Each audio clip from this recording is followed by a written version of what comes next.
Libra. Ang epekto ng Saturn at Mars ay nagdudulot ng mga oportunidad at hamon sa pag-ibig, pananalapi, karera, edukasyon at kalusugan.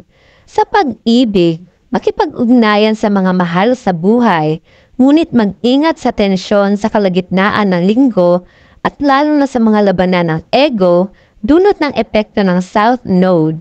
Pabor ang mga pananalapi, ngunit mag-ingat at maging maingat sa mga pamumuhunan dahil ang epekto ng Mars ay maaaring magdulot sa iyo ng labis na ambisyon.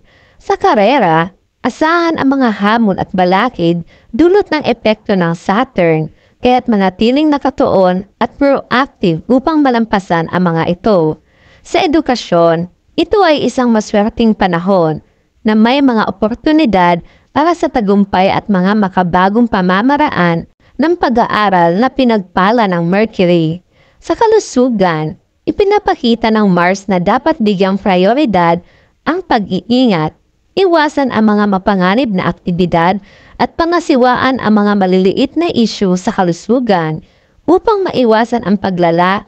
Sa kabuuan, ang linggong ito ay nangangailangan ng pasensya, pag-unawa at estratehikiyang aksyon upang malampasan ang mga hamon at samantalahin ang mga oportunidad.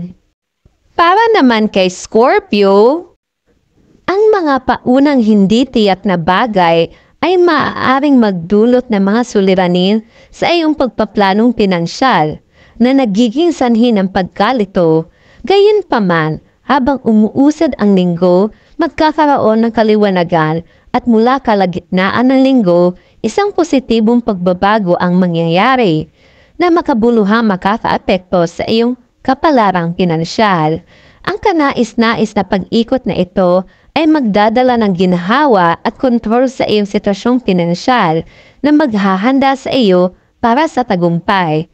Asahan ang mga pinabuting kalagayan at tumaas na kontrol sa iyong mga usaping pinansyal sa huli ng linggo. Dagdag pa, maaaring lumabas ang mga kapaki-pakinabang na pagkakataon na kita sa paligid ng katapusan ng linggo, na higit pang magbigay kapangyarihan sa iyo upang patatagin ang iyong posisyong pinansyal at sulitin ang panahon na ito ng kapalaran. Manatiling nababalik at nakatuon upang samantalahin ang mga umuusbong na benepisyo. Para naman kay Sagittarius, sa linggong ito, suriin ng mabuti ang iyong mga pananalapi at tahasin ang iyong pinansyal na balanse. Kung ang iyong paggasta ay lumampas sa iyong ipon, panahon na upang magpatupad ng mga hakbang na pagtuwid. Bigyang prioridad ang pagbabalanse ng iyong mga gastusin at ipon upang maiwasan ang pagbagsak sa pananalapi. Iwasan ang pagkuha ng mga panganib sa iyong pera at huwag gumawa ng mga impulsive na pamumuhunan dahil ang mga planetaryang impluensya ay hindi pabor para sa mga ganitong hakbang. Sa halip, magtuon sa pag-organisa at pag-streamline ng iyong mga pananalapi. Ito ay panahon para sa mapagbigay alam na pamamahala, hindi pa mga matitinding hakbang. Sa pamamagitan ng pagpapatatag ng iyong pinansyal na pundasyon, maghahanda ka para sa pangmatagalang katatagan at tagumpay. Magkaroon ng maingat at sinadyang lapit upang matiyak ang iyong kapakanan sa pananalapi at gumawa ng may kaalamang desisyon na nagtataguyod ng balanse at seguridad. Para naman kay Capricorn, inaasahan na ang linggong ito ay magiging karaniwan sa aspeto ng pagunlad sa pananalapi. Upang matiyak ang katatagan, iwasan ang pagkuha ng mga panganib at huwag lumahok sa mga proyektong mataas ang panganing. Sa halip, ituon ang pansin sa pagpapabuti ng kalagayan ng pananalapi ng iyong pamilya.